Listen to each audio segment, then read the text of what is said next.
نحمده ونصلي ونسلم على رسوله الكريم أما بعد فأعوذ بالله من الشيطان الرجيم بسم الله الرحمن الرحيم والسماء رفعها ووضع الميزان ألا تطغوا في الميزان وأقيموا الوزن بالقسط ولا تخسروا الميزان۔ پارہ 27 سورہ الرحمن رکوع 1 آیت نمبر 7، 8، 9۔ والسماء رفعها ووضع الميزان، رفع اور وضع دونوں لفظین متقابلین ہیں۔ رفع کا معنی ہے اونچا اور بلند کرنا، اور وضع کا معنی ہے نیچے رکھنا، پست رکھنا۔ آیت مذکورہ میں اولاً آسمان کی بلندی کا ذکر فرمایا، جس میں ظاہری رفعت بلندی بھی داخل ہے اور معنوی بلندی رتبہ کی بلندی بھی داخل ہے، کہ آسمان کا درجہ زمین کی بنسبت بلند ہے، بالا ہے۔ ظاہر ہے کہ آسمان کا متقابل اور مقابل زمین سمجھی جاتی ہے، اور پورے قرآن کریم میں اس تقابل کے ساتھ آسمان و زمین کا ذکر فرمایا ہے۔ والسماء بنيناها بأيد وإنا لموسعون والأرض فرشناها فنعم الماهدون۔ لیکن سورہ رحمان کے اس آیت مذکورہ میں رفع سما کا ذکر کرنے کے بعد وضع میزان کا ذکر کیا گیا، جو آسمان کے تقابل میں سے نہیں ہے، آسمان کا متقابل نہیں ہے۔ یعنی قرآن کریم میں دیگر مقامات پر آسمان و زمین کو متقابل ذکر کیا گیا، لیکن سورہ رحمان کے آیت مذکورہ آیت نمبر 7، 8 میں آسمان کا متقابل وضع المیزان ذکر فرمایا۔ اس میں حکمت کیا ہے؟ تو غور و فکر سے معلوم ہوتا ہے کہ سورہ رحمان کی آیت میں بھی در حقیقت آسمان کا متقابل زمین کو لایا گیا ہے، جیسا کہ آیت نمبر 10 میں ہے وَالْأَرْضَ وَضَعَهَا لِلْأَنَامِ۔ اصل تقابل رفع السماء کا اور وضع الارض ہی کا ہے، مگر متقابلین کے مابین ایک تیسری چیز وضع المیزان کا ذکر فرمایا، ایک خاص حکمت کے تحت ذکر فرمایا، اور حکمت یہ ہے کہ وضع میزان اور پھر اس کے بعد میزان کو صحیح استعمال کا جو حکم 3 آیتوں کے بعد آیا ہے، ان سب کا خلاصہ یہ ہے کہ عدل انصاف کا بول و بالا ہو اور عدل و انصاف قائم ہو۔ رفع سما اور رفع وضع ارض کے مابین آیات میزان کے ذکر میں اشارہ اسی طرف ہے کہ کسی کے حق تلفی نہ ہو، ظلم نہ ہو، جبر نہ ہو، بربریت نہ ہو، اور ان محکومانہ مخلوق کو غلام بنانے کا تصور جو ہے اس کے انسداد ہو اور اس کی بندش ہو۔ آسمان و زمین کی تخلیق کے اصل غایت و مقصود جو ہے کائنات عالم میں انصاف کا بول بالا، عدل کا قیام ہے، کہ عدل جو ہے اس کا انصاف کے تقاضے پوری ہو اور امن و امان۔ ظاہر ہے کہ ظلم سے، جبر سے، بربریت سے امن قائم نہیں ہو سکتا۔ امن قائم ہو سکتا ہے انصاف سے۔ ریاست کا قیام یا حکومتوں کا قیام یا کسی چودنے کی چودراہٹ یا کسی شخصیت کی کردار واضح ہوتی ہے عدل سے، انصاف سے، کہ انصاف کے تقاضے پورے، اور انصاف ہوگا تو عدل امن قائم ہوگا۔ اور لفظ میزان کے حوالے سے، تفسیر کے حوالے سے حضرت قتادہ، حضرت مجاہد وغیرہ کا قول ہے کہ میزان سے مراد عدل ہے، جبکہ میزان کا اصل مقصد بھی یہ عدل ہوتا ہے۔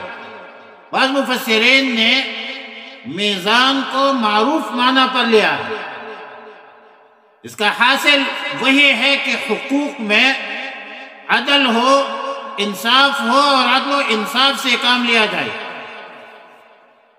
میزان کے معنی میں ہر وہ آلہ داخل ہے جس سے کسی چیز کی مقدار معین کیا جائے، خواہ وہ پلے والا ترازو ہو یا کوئی جدید آلہ پیمائش ہو یا جج کا قلم ہو یا افسر کا ڈنڈا ہو، لیکن انصاف پر مبنی ہو، یا کسی عالم دین کا زبان ہو۔ عدل اور انصاف کا قیام، یہ قیام امن کے لیے شرط ہے، ضروری ہے۔ عدل کے بغیر، انصاف کے بغیر امن قائم نہیں ہو سکتا۔ اللہ تطغوا فی المیزان۔ میزان پیدا کرنے کا جو مقصد ہے وہ واضح ہے کہ اللہ تطغوا، تطغوا طغیان سے مشتق ہے، جس کا معنی ہے بے انصافی، ظلم، جبر، بربریت، تسلط۔ اللہ تعالیٰ نے میزان کو اس لیے میزان قرار دیا ہے جس پر وزن کی جاتی ہے، تولا جاتا ہے کہ تم وزن میں کمی بیشی مت کرو۔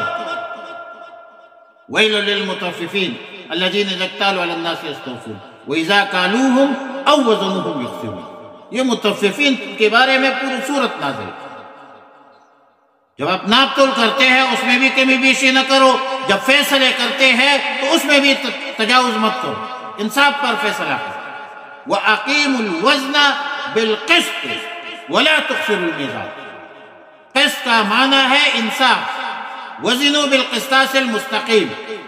قسط، قسطاس، امام بخاری رحمۃ اللہ علیہ بخاری شریف کے آخر میں ایک باب منعقد کرتے ہیں، اور وہاں پر حضرت مجاہد کا قول ہے کہ قول نقل کرتے ہیں کہ القسطاس العدل بالرومیت ويقول للقسط مصدر المقسط واما القاسط فهو جائر۔ قسط اور قسطاس عدل کو کہتے ہیں، قاسط ظالم کو کہتے ہیں۔ قرآن کی آیت ہے وَأَمَّا الْقَاسِطُونَ فَكَانُوا لِجَهَنَّمَ حَطَبًا وَأَمَّا الْقَاسِطُونَ وَأَمَّا الظَّالِمُونَ۔ وَأَمَّا الظَّالِمُونَ اور جو ظالمین ہے وہ جہنم کی ایندھن دوں۔ عدت المرشد مفتی اعظم مفتی محمد فرید رحمہ اللہ تعالی عز و جل نور اللہ مرقدہ، اس کا قول ہے کہ قسط زیر کے ساتھ عدل کو کہتے ہیں، اور قسط زبر کے ساتھ یہ جور، ظلم، جفا کو کہتے ہیں، اور حمزہ سلب اور ازالہ کے لیے ہے۔ وَعَلَى كُلِّ حال وَأَقِيمُوا الْوَزْنَ بِالْقِسْطِ کا معنی یہ ہے کہ وزن ٹھیک ٹھیک قائم کرو انصاف کے ساتھ، جس کا منفی پہلو یہ ہے کہ وَلَا تُخْسِرُوا الْمِيزَانَ۔ خسر، خسران کا معنی ہے وزن میں کمی کرنا۔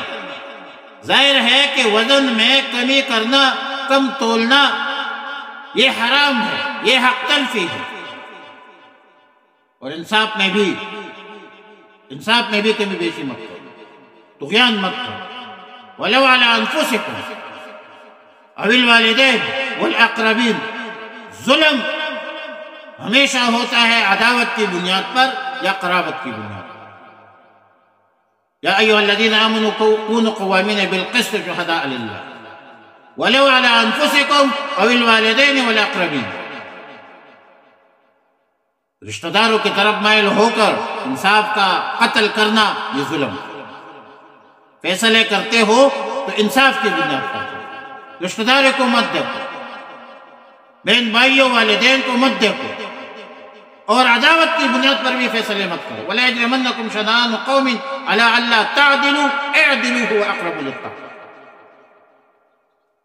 کسی کے ساتھ دشمنی ہے لیکن وہ بھی آپ کے سامنے پیش ہوا تو ادھر بھی آپ نے انصاف کے تقاضے پورے کیے۔ عدل میں دو رکاوٹیں ہوتی ہیں، انصاف میں دو چیزیں حائل ہوتی ہے، ایک قرابت رشتہ داریہ اور ایک عداوت دشمنی۔ قرآن نے اس دونوں کی نفی کر دی کہ انصاف پر کسی قسم کی کمپرومائز مت کرو۔ والسماء رفعها، اور آسمان کو اللہ تعالی نے بلند کر دیا، ووضع المیزان، اور رکھ دی میزان کو، اللہ تطغوا، کہ تم زیادتی نہ کرو، فی المیزان، تولنے میں، وَأَقِيمُوا الْوَزْنَ، اور قائم کرو وزن کو، بالقسط، انصاف سے، وَلَا تُخْسِرُوا الْمِيزَانَ، اور کم نہ کرو تول کو۔ اللہم ربنا تقبل منا انک انت السمیع العلیم وتب علینا یا مولانا انک انت التواب الرحیم۔ استغفر اللہ ربی من کل ذنب واتوب الیہ، وصلی اللہ تعالی علی